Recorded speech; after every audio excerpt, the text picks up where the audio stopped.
The Sanguinor is a mysterious entity aiding the chapter of the Blood Angels. Embodying the image of the Blood Angels' martyred Primarch, Sanguinius, the being of unknown origin is speculated to be many unconfirmed phenomena.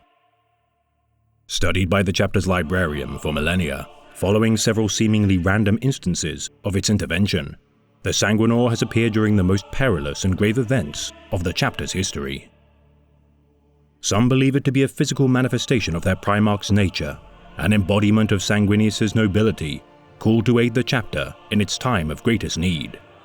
Yet the sanguinary guard of the chapter believe the Sanguinor to be the reborn essence of their order's founder, Azkaellon, given new life by the Emperor's own divine hand. Among the most secretive texts of the chapter's history reveal Azkaellon's involvement in founding the position of Herald of Sanguinius. Selecting 10 Sanguinary Guard members to draw lots, 2 would be separated from their kin until one was drawn at random from a Grail. Brother Alatron would be selected as Sanguinius' new herald, and to maintain his anonymity, his counterpart, Horatio, submit himself to Azkaellon for execution. Searing a forge-hot artificer-crafted helmet upon Alatron's face, the searing of its golden resemblance of Sanguinius' visage into his flesh sealed his identity and fate as the Herald. No records exist pertaining to if Alatron survived the heresy of the War Master, nor what role he played in the wake of the death of his Primarch. Therefore it is mere speculation whether the Sanguinor is indeed Alatron, or a phenomena entirely separate from the Herald of the Great Angel. Its legend so potent within the Blood Angels' collective history, the appearance of the angelic figure has incited scrutiny by the wider Imperium. The Emperor's Holy Inquisition believe it to be nothing more than a psychic construct combining the collective beliefs and desires of the Blood Angels Astartes. Some particularly skeptical scholars believe its benevolent intent to be a ruse, and in truth, the Sanguinor plots to exploit the Sons of the Angel for its own purposes. Aiding their plight only in the most dire of circumstance, and never outright routing the enemy, the Sanguinor is sparing in its aid, and never does so lightly.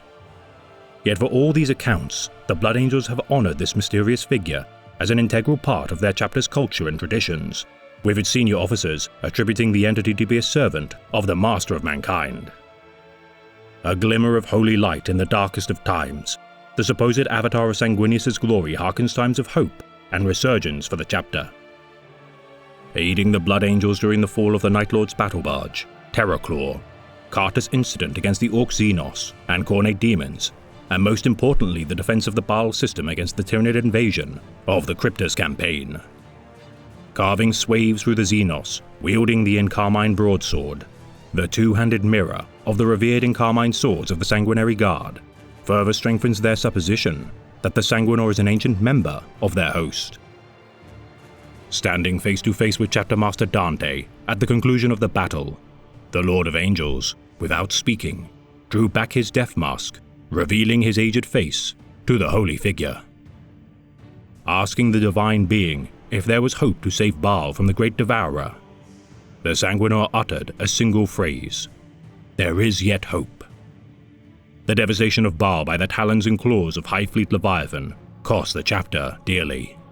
Yet with the aid of the Sanguinor, countless successors of the Ninth Legion, and the avenging son of the Emperor, Rabute Guilliman, the homeworld of Sanguinius would be spared.